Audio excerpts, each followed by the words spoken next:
Olá, tudo bem com vocês? Tudo joinha? Vamos à nossa aula sobre laços de repetição, capítulo 5 do nosso livro-texto de algoritmos. Laços é uma técnica que permite repetir trechos de um programa um determinado número de vezes. Os laços também são chamados de malhas, ou ciclos, ou loops. Um laço de repetição, ou um laço para repetição, ele pode ser usado de duas maneiras. Ele pode ser iterativo, ou pode ser interativo. O laço é iterativo quando se conhece o número de vezes que o laço será executado. Será interativo quando não se sabe ao certo quantas vezes o laço será executado. Então, essas são as duas formas de se pensar num laço de repetição para o uso na programação de computadores. Se for o caso, faça uma pausa no vídeo para tomar nota desses detalhes, porque eu vou apagar para dar continuidade à explicação. Imagine que eu tenho um certo bloco de programa a ser executado. Esse bloco aqui pode estar executando entradas, processamentos e saídas. E esse mesmo bloco precisa ser executado, por exemplo, 4, 5, 10, 50 vezes. Então, este bloco, se preciso que faça novamente, eu não tenho uma técnica de laço, eu vou ter que ficar escrevendo e replicando este bloco algumas vezes. Então, havendo a necessidade de repetir algumas vezes, eu posso então definir esse único bloco uma vez e, a partir daí, pedir a execução deste bloco um determinado número de vezes, até que certa condição, por exemplo, seja satisfeita para então dar a saída e o encerramento deste laço. Em seguida eu vou fazer aqui um pequeno quadro e estabelecer nesse quadro alguns detalhes sobre a execução de laços e suas categorias. Considerando então essa tabela, eu tenho aqui os laços divididos nas categorias condicional e incondicional. Ele pode ser interativo ou iterativo.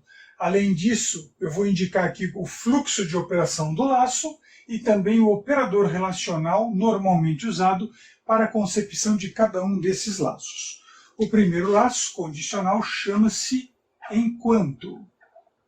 Este é um laço que trabalha com o fluxo de ação para a condição verdadeira. Ele trabalha tanto de forma interativa como de forma iterativa. Para a ação interativa, eu trabalho ele com o sinal de igualdade, e para a ação iterativa, eu trabalho ele com o sinal de menor ou igual a. Outro laço é o até seja, que opera com o fluxo falso. Pode ser usado para ação interativa ou iterativa. Quando interativo, ele trabalha com um sinal diferente de, e quando iterativo, maior que. Outro laço a ser usado é o execute, que é operado com o fluxo verdadeiro. Pode ser usado para ação interativa ou iterativa. Quando interativo, trabalha com sinal de igualdade, quando iterativo, com sinal menor igual. Existe ainda o laço repita, que opera o seu fluxo como falso. Pode ser usado para ações interativas ou iterativas. Quando interativo, trabalha com sinal diferente de, e quando iterativo, com sinal maior que. Existe ainda o laço de repetição chamado laço, que opera com o fluxo verdadeiro. Pode ser usado em ações interativas e iterativas. Para ações interativas, trabalha com o operador relacional diferente de, e para ações iterativas, com o sinal maior que. Na categoria incondicional, existe o laço chamado para. Ele não é condicional, então ele não trabalha dentro de um fluxo. Não pode ser usado para ações iterativas, só vai ser usado para ações iterativas. E ele trabalha sem o uso de operador relacional, pelo fato dele ser incondicional. Há ainda um segundo detalhe, dentre as ações do laço, que o laço enquanto é um laço do tipo pré-teste, ou seja, a sua condição é colocado antes da sua ação, o até seja igualmente também pré-teste. O laço execute e repita, ambos são do tipo pós-teste. E a estrutura chamada laço é conhecido como laço seletivo. Então, neste quadro, estou mostrando os detalhes das 6 formas de laço que nós encontramos em algumas linguagens de programação. Comumente, a gente encontra o laço enquanto, o repita e o laço para. Esses são os 3 laços mais populares. Há algumas linguagens que substituem o repita por execute, e há linguagens que têm todos os 6 laços para uso na atividade de programação. Se for o caso, pause o vídeo, porque na sequência eu vou apagar esta tabela e apresentar com maiores detalhes o funcionamento de cada um desses laços. Como exemplo de uso de um laço pré-teste com fluxo verdadeiro em modo interativo, vamos considerar um programa que deva apresentar na tela os valores de 1 a 5. Então veja que um laço iterativo é um laço que conta um número de vezes. Esse laço vai contar 5 vezes, começando em 1, de 1 em 1. Então, de 1 a 5, de 1 em 1. Para exemplificar melhor esta ação, eu vou fazer o teste de mesa deste diagrama e depois a gente faz a codificação com maiores detalhes. Veja que neste programa eu tenho a variável i, e aqui eu tenho a indicação de escreva a variável i. Então, a cada contagem, eu vou escrever o valor. O meu i começa com 1. Se o i começa com 1, meu i vale 1. Aqui, nesse momento, 1 é menor ou igual a 5? Sim ou não? Um detalhe importante é que o sim tem que indicar o fluxo verdadeiro e o não é a sua saída. Então, veja, 1 é menor ou igual a 5? Sim ou não? Sim. Então, escreva o i. Eu venho e escrevo 1. O i é atribuído a i mais 1. Isto significa dizer o seguinte: o i é atribuído ao i mais 1. Qual é o valor do i neste momento? O valor de i é 1. 1 mais 1, meu i passa a ser 2. Então eu volto e pergunto aqui, 2 é menor ou igual a 5? Sim ou não? 2 é menor ou igual a 5? Sim. Então escreve 2. E aí vem i atribuído a i mais 1. Meu i nesse momento vale 2. Mais 1, meu i passa a ser 3. Então eu coloco 3 aqui, volto e pergunto, 3 é menor ou igual a 5? Sim ou não? Sim. Escreve 3. Escrevo 3. Em seguida, o processamento diz que i é atribuído a i mais 1. Se o i é atribuído a i mais 1 e o i está com 3, 3 mais 1, meu i passa a ser 4. Eu volto e pergunto, 4 é menor ou igual a 5? Sim, escrevo 4. Escrevi 4 e o processamento diz que i atribuído a i mais 1. Meu i nesse momento está com 4, mais 1, meu i passa a ser 5. Eu volto e pergunto, 5 é menor ou igual a 5? Sim, 5 é menor ou igual a 5. Então eu escrevo 5. E aqui encontro i atribuído a i mais 1. Meu i está com 5. Mais 1 ele passa a ser 6. Eu volto e pergunto, 6 é menor ou igual a 5? Não. Eu saio do laço e encerro o meu programa. Então a finalidade de um laço é repetir um bloco um determinado número de vezes, que pode ser conhecido de antemão, quando é iterativo, ou desconhecido o número de vezes, aí ele é interativo. Num laço interativo eu teria uma pergunta, aqui perguntando ali para o usuário, deseja continuar sim ou não? Enquanto for sim, eu executo. No momento em que alguém responder não, o laço sai. Quantas vezes o laço será executado é imprevisível. Se for o caso, tome nota desses detalhes e em seguida eu vou apagar para codificar o programa e apresentar os detalhes que estão colorizados frente à codificação em português estruturado. Esse meu programa eu vou chamar aqui de programa exemplo 1, variáveis em uso, eu tenho a variável i, nesse caso, inteiro. Início. Após o início, eu encontro aqui um processamento dizendo que o meu i é atribuído a 1. Após o i atribuído a 1, eu vejo aqui a condição, é um laço pré-teste, a condição está à frente do bloco, e tem esta seta verde. Esta seta verde, usando o operador relacional menor ou igual, indicando aqui um sim para o fluxo como verdadeiro, isso me sugere que esse comando é o enquanto. Enquanto meu i for menor ou igual a 5, a decisão vira parênteses, faça o quê? Escreva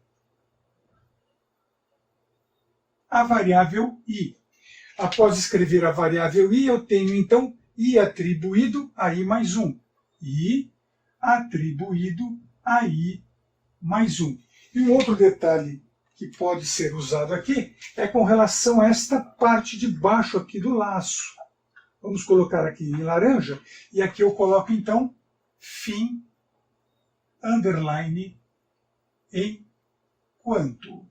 E aí eu tenho o programa exemplificado para um laço pré-teste com fluxo verdadeiro, que é o enquanto.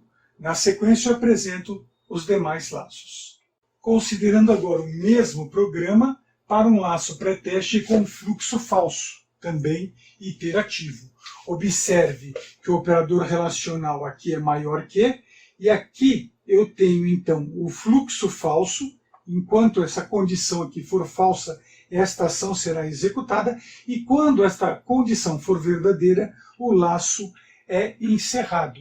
O teste de mesa é semelhante ao anterior, então se eu colocar aqui o i, e aqui eu escrevo o i, meu i começa com 1. 1 é maior que 5, sim ou não? Não. 1 não é maior que 5. Então escrevo o número 1, o i atribuído a i mais 1. Meu i está com 1. 1 mais 1, meu i passa a ser 2. Eu volto e pergunto, 2 é maior que 5? Não, não é maior que 5. Então eu escrevo i, escrevo 2. O i atribuído a i mais 1. Meu i está com 2, 2 mais 1 passa a ser 3. Volto e pergunto, 3 é maior que 5? Não. Então escreve o 3. Escrevi o 3, i atribuído a i mais 1. Meu i está com 3, 3 mais 1 passa a ser 4. Eu volto e pergunto, 4 é maior que 5? Não. Então escrevo 4. E o i atribuído a i mais 1. Meu i está com 4, 4 mais 1, meu i passa a ser 5. Volto e pergunto, 5 é maior que 5? Não, então escrevo i, escrevo 5, e o i é atribuído a i mais 1. Meu i está com 5, mais 1 ele passa a ser 6. Quando eu passo por aqui eu pergunto, 6 é maior que 5? Sim, então encerra o laço. Na sequência vamos codificar este programa. Programa, exemplo 2. Variáveis i do tipo inteiro, início, e aqui eu coloco então meu i atribuído em 1. Esta seta verde com o sinal relacional, o operador relacional maior que, e aqui indicado como sim, é interpretado aqui até seja. Então, até seja esse i maior que 5, até que ele seja maior que 5, efetue. Efetue o quê? Escreva i. O i atribuído a i mais 1. E para finalizar aqui, eu escrevo fim, underline, até, underline, seja. E na sequência, fim. E aqui eu tenho, então, o programa codificado para um laço pré-teste com fluxo falso. Agora, considerando um laço pós-teste com fluxo falso, nós temos a mudança da estrutura visual. Observe que no pré-teste, esta condição estava logo após a inicialização da variável que vai fazer a contagem. E neste momento, eu tenho então esta condição abaixo do incremento, ou seja, pós-teste. Então aqui começa o valor em 1, com a variável i, e vou pedir para escrever a variável i. Então comecei em 1, escreva 1. O i atribuído a i mais 1, meu i está com 1. 1 mais 1, meu i passou a ser 2. 2 é maior que 5? Não. Então volta e escreve 2. Aí meu i atribuído a i mais 1, meu i está com 2. 2 mais 1, meu i passa a ser 3. 3 é maior que 5? Não. Escreva 3. Depois o i atribuído a i mais 1. Meu i está com 3. 3 mais 1, meu i passa a ser 4. 4 é maior que 5? Não. Escreva 4. Meu i atribuído a i mais 1. Meu i está com 4. 4 mais 1 passa a ser 5. 5 é maior que 5? Não. Escreve o 5, e o i atribuído a i mais 1, meu i está com 5, 5 mais 1 passa a ser 6. 6 é maior que 5? Sim, então encerra o programa. Vejamos na sequência a sua codificação. Programa, exemplo 3. Variável i do tipo inteiro. Início. E observe aqui que eu tenho, então, i atribuído a 1. Este processamento vem abaixo do início. E abaixo desse processamento, eu tenho a indicação direta do escreva i. Mas eu não vou escrever aqui, escreva i. Eu tenho que me atentar a esta seta na cor verde que está à direita deste símbolo. Esta seta vai ser interpretada como repita. Eu vou repetir esta ação um determinado número de vezes. E o escreva i eu coloco dentro do repita, não do lado, dentro. Escreva i. Aí o incremento aqui do contador i de 1 em 1, eu coloco embaixo do escreva. E abaixo desta ação, veja que eu tenho esta seta pintada em laranja. Então eu escrevo aqui até underline que e faço alinhamento com o comando repita, até que o meu i seja maior que 5. Então eu estou pedindo repetir a escrita de i até que esse i se torne maior que 5 e, na sequência, basta apenas finalizar o programa.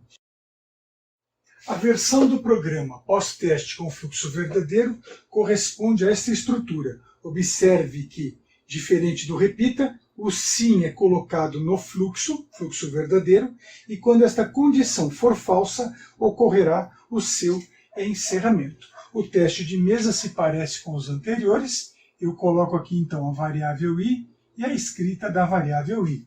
Meu i começa com 1, escrevo 1, meu i é atribuído a i mais 1, 1 mais 1 se torna 2, 2 é menor ou igual a 5, sim, ocorre o retorno e escreve 2. O meu processamento pega i atribuído a i mais 1, meu i está com 2, 2 mais 1 passa a ser 3. 3 é menor ou igual a 5? Sim, escreve 3. E em seguida, i atribuído a i mais 1. 3 mais 1, meu i passa a ser 4. 4 é menor ou igual a 5? Sim, escreve 4.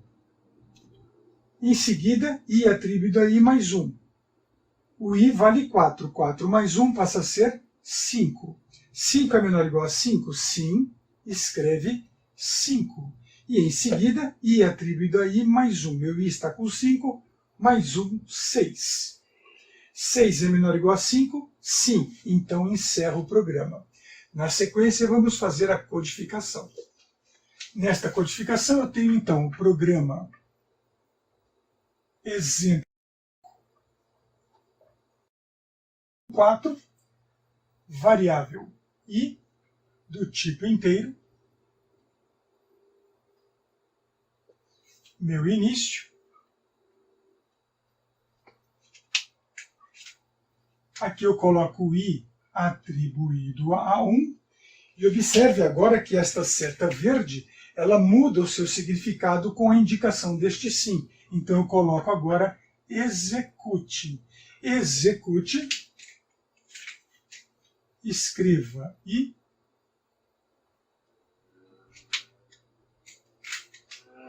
o i atribuído a i mais 1,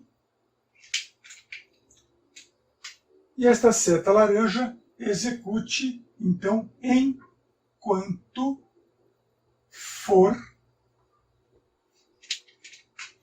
o meu i menor ou igual a 5. E, na sequência, a finalização do programa. Agora, assumindo o exemplo de um laço seletivo, ele tem uma estrutura um pouco diferente. É claro que se o nosso exemplo fosse maior, eu poderia pegar esta decisão e selecionar o lugar onde eu poria a sua saída. Por isso que chama seletivo, eu posso colocar em qualquer lugar. Mas como o exemplo é pequeno, o único lugar aceitável para a ação é este aqui. Então vamos ver aqui como teste de mesa o seguinte: eu tenho a variável i e o pedido de escrita da variável i. Meu i começa com 1, escreve o valor 1, e eu pergunto, 1 é maior que 4? Se sim, vem para o fim. Se não, faça o i atribuído a i mais 1. Meu i está com 1, 1 mais 1 se tornou 2. Ele volta, escreve 2 e pergunta, 2 é maior que 4? Não. Então, i atribuído a i mais 1. Meu i está com 2, mais 1 passa a ser 3. Volta e escreve 3. 3 é maior que 4? Não. Então 3 mais 1 se torna 4. Volta e escreve 4. 4 é maior que 4? Não. Então 4 mais 1 se torna 5. Volta e escreve 5. 5 é maior que 4? Sim. Então encerra.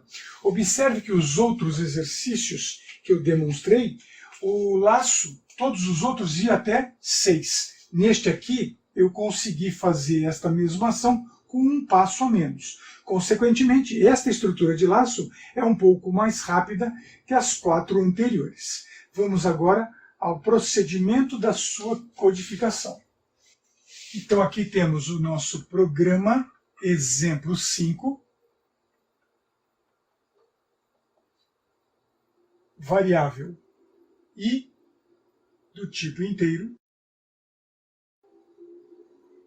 início, a indicação de i atribuído a 1. Agora esta seta verde é interpretada aqui como laço, e depois de laço, escreva i. A decisão é colocada como saia, underline, caso o meu i seja maior que 4. Então, a hora que o i for maior que 4, eu saio deste laço. O i é atribuído a i mais 1. E na sequência eu coloco, então, fim laço, indicado com a barra em laranja. E na sequência, basta apenas indicar a finalização do programa. O próximo e último exemplo será a execução de uma ação de contagem de 1 a 5 usando um laço apenas meramente iterativo, sem o uso de tomada de decisão. O programa para apresentar valores de 1 a 5 na tela, usando um laço puramente iterativo, trabalha com um símbolo chamado preparation, ou preparação, que é representado pela figura de um hexágono. Observe que neste exemplo não existe a indicação sim e não, porque eu não estou usando o símbolo de decisão, o losango, mas eu tenho alguns pontos aqui a serem observados. A seta em verde, a ligação em laranja, a atribuição em azul, a primeira vírgula em ciano e a segunda vírgula em roxo. A execução desta operação é idêntica às operações anteriores. No entanto, fazer o teste de mesa dele não permite saber se realmente ele funciona. Eu posso garantir que vai contar de 1 a 5 e normalmente a gente tem que acreditar que essa estrutura vai funcionar de 1 a 5. Para sua codificação, vamos ter então aqui programa, exemplo 6. Variáveis, ou a única variável i do tipo inteiro. Início. Após o início, eu escrevo aqui então o comando para, representado por esta seta. Para meu i, a variável i, a atribuição fica codificado aqui como d1. Esta primeira vírgula em ciano fica até o valor 5. A segunda vírgula em roxo eu coloco como passo 1. E um detalhe importante é que esta seta aqui eu vou colocá-la em vermelho. E esse vermelho fica aqui como faça. Então, para meu i de 1 até 5, ao passo 1, contando de 1 em 1, faça a escrita da variável i. Então, escreva i. Basta apenas finalizar o laço com fim para. E depois, para o encerramento do programa, fim. Esta é a estrutura de um laço iterativo. Toda vez que eu tiver que usar um laço puramente iterativo, eu posso usar essa estrutura porque ela é mais compacta. Se um laço for interativo, eu posso usar qualquer um dos outros 5 laços apresentados anteriormente. Na sequência, eu quero fazer uma comparação entre laço pré-teste e laço pós-teste. No sentido de comparar os laços pré-teste com o laço pós-teste, eu estou selecionando aqui usar o enquanto e usar o repita. Observe que são laços complementares. O enquanto trabalha com a condição pré-teste com o fluxo verdadeiro, o repita trabalha com a condição pós-teste com o fluxo falso. Nós já fizemos os testes de mesa, então nós já sabemos que este diagrama representa um programa que vai escrever valores de 1 a 5 na tela e a mesma coisa acontece com este. Mas existe uma diferença entre eles, não só visual, mas também operacional. Vamos imaginar que eu passe o valor aqui 1 para 10. 10 é menor ou igual a 5, sim ou não? Não. Então o fluxo do programa vem para o final e nada é apresentado. No entanto, se eu coloco aqui como 10 e passo por aqui, eu vou pedir para escrever o 10. Aí 10 mais 1 vai se tornar 11. 11 é maior que 5? Sim, aí há o encerramento do programa. Então observe que neste estilo de laço, o processamento ocorre pelo menos uma vez antes de verificar a sua validade. E este aqui não deixa passar uma entrada nenhuma vez se ela não estiver dentro da validade de sua ação. Esse tipo de operação do repita é muito útil para entrada de dados, validação de entrada de dados, validação de senhas e outras operações semelhantes. Então aqui chegamos ao final da nossa explicação. Peço que leiam o capítulo 5 com bastante atenção, observem detalhadamente cada um dos exemplos de aprendizagem, executem, façam os testes de mesa para cada um dos exercícios até a correção desses exercícios. Um grande abraço e até mais.